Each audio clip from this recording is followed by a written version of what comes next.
Looks like we're rolling, guys. Hey, how's it going? It's your buddy Jake Dominguez back with another movie review. Well, as I'm recording this video, we are right before October 31st of 2017. Halloween. How awesome it is to have Halloween here at last. I should be wearing my Jack Skellington hat. There it is. There we go. Come on. Where's my... It's Halloween. I gotta wear my Jack Skellington hat. That would be wrong. Okay, now I'm ready. So, I did a lot of thinking about what other movies can I review before Halloween is over. And I decided to go ahead with this movie called Body Bags. It came out in 1993. Most of you are probably wondering, what the heck is Body Bags? And that's kind of why I wanted to review it. If you're a horror fan, I would recommend seeing this movie. But really not a lot of people know about it. It's kind of a little footnote in a bunch of great horror movies, horror directors' careers, basically. This is an anthology film with two films, little short films, directed by John Carpenter, the director behind Halloween, The Thing, Big Trouble in Little China, The Fog, Starman. He's one of the best directors ever. They Live, which is a personal favorite of mine.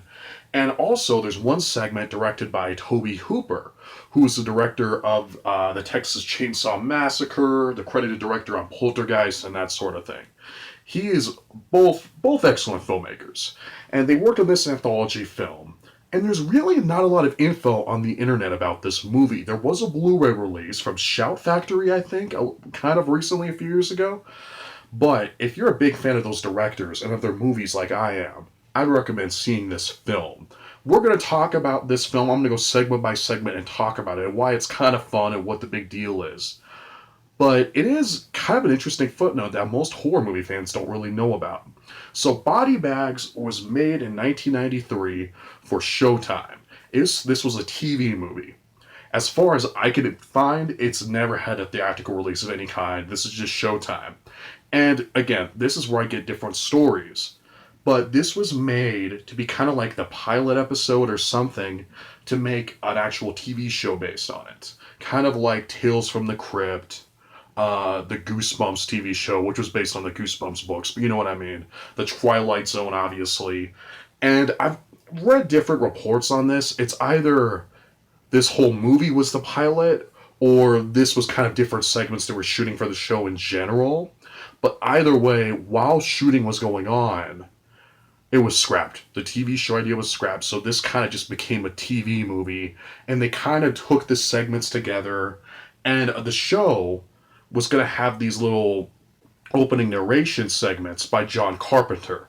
Yeah, he himself acting as this, as a morgue worker. And in the movie, it shows him going to these different corpses inside the morgue, and kind of telling the story behind them, which is where we get the stories that we see in this movie, hence the title Body Bags. So they just took these stories, kind of made it around John Carpenter's narration, and we get this movie. John Carpenter plays the morgue worker. He actually acts in this movie. And he is just totally over the top. He has all this makeup on. Apparently, IMDb said it took him like 3 hours or something to get all of it, this old man makeup on. And it's quite something. If you're a fan of John Carpenter, he's pretty hilarious. Even though some of his jokes are admittedly a little cheesy, he is really funny as like the narrator going through all the bodies and telling their stories. The very first segment in Body Bags is called The Gas Station, which apparently was directed by John Carpenter. And it is classic John Carpenter suspense. It tells the story of this lady who is basically hired to be like the night worker or something for this gas station, kind of out in the sort of the middle of nowhere. And she's there in the middle of night, midnight or something like that, and they get news that a serial killer is out there or something like that. And well, a bunch of creepy things happening. Bunch of creepy things happen. And then we get to the end of this short. Wow, it's really hard to give a plot synopsis for a short film because it's kind of hard not to spoil it all in one sentence, isn't it? But it pretty much what you expect happens, and this is a really fun short. What's really cool about this short is that it has a few cameos. In fact, the whole movie has cameos from directors. Wes Craven has a cameo appearance in this short, for example, as well as a few other directors throughout the whole movie, which is kind of fun to see. It's a great little short film. It's really suspenseful.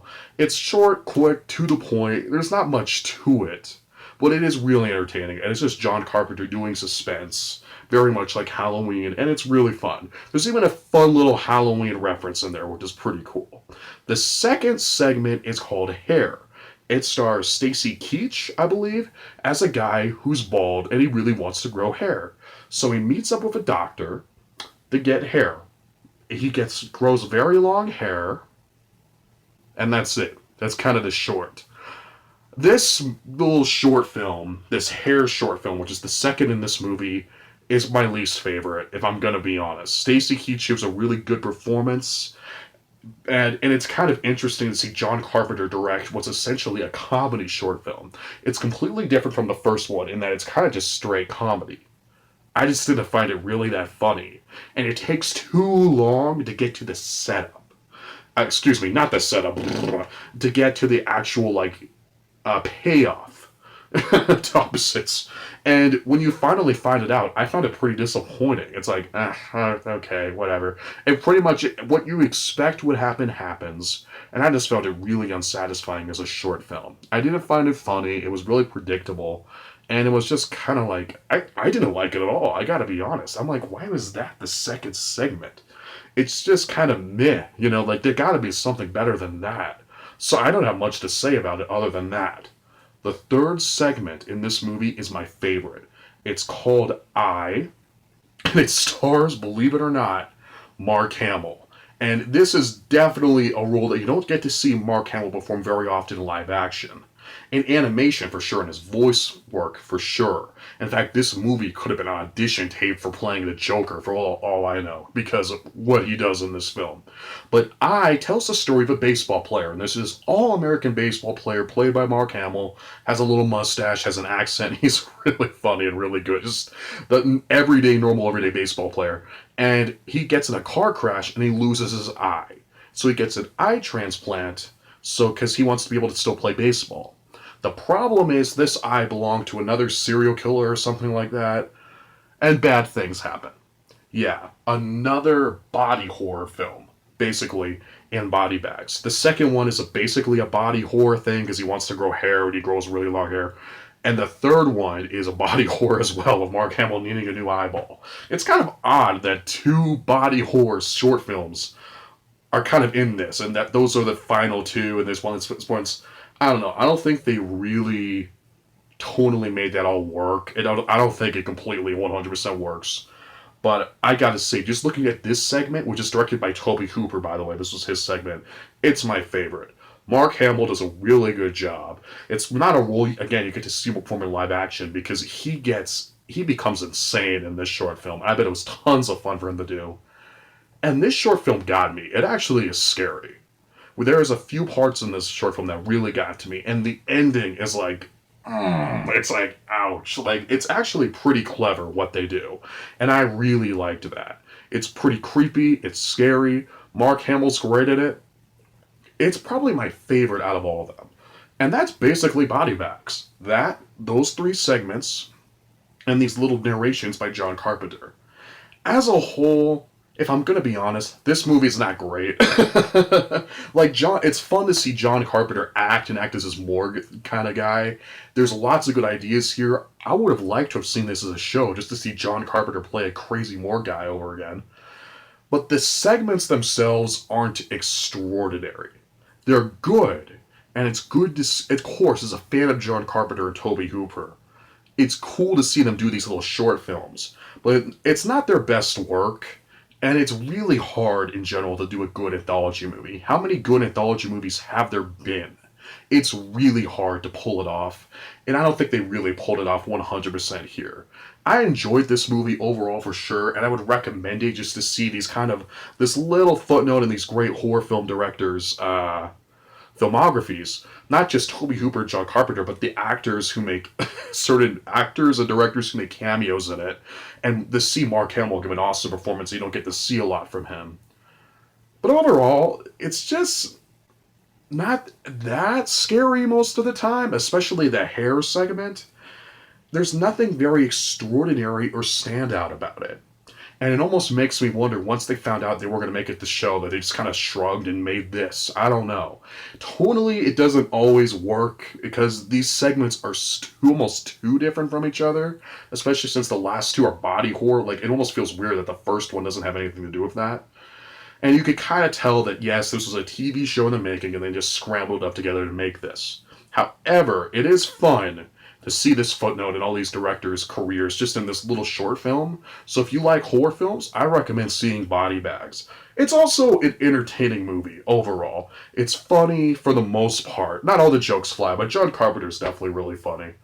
And it is worth it just to see these little segments, maybe the exception of the hair segment.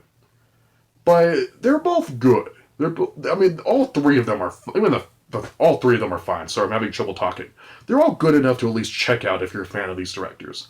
For everyone else, I don't know if there's a lot to see here, but it is a fun movie to watch around Halloween time, and it's entertaining overall. I'm going to give Body Bags overall a C+. It's hard for me to rate this movie because it's an anthology film. When I look at all the segments kind of put together in a package, that's kind of where I came at it. It's kind of like a C+. But I would recommend seeing this film if you're a fan of John Carpenter, Tobe Hooper and their movies, and other horror film directors and that sort of thing. That's kind of a fun little movie to check out. Little footnote in movie history. That's my review, you guys. Get ready for a few more reviews coming your way soon. You guys are the greatest. Happy Halloween. Thank you for being my friends. I'm your friend. I'm always going to be there for you. Happy Halloween. Get ready for one or two more reviews before Halloween Day is over. You're the best, and I'm going to see you next time.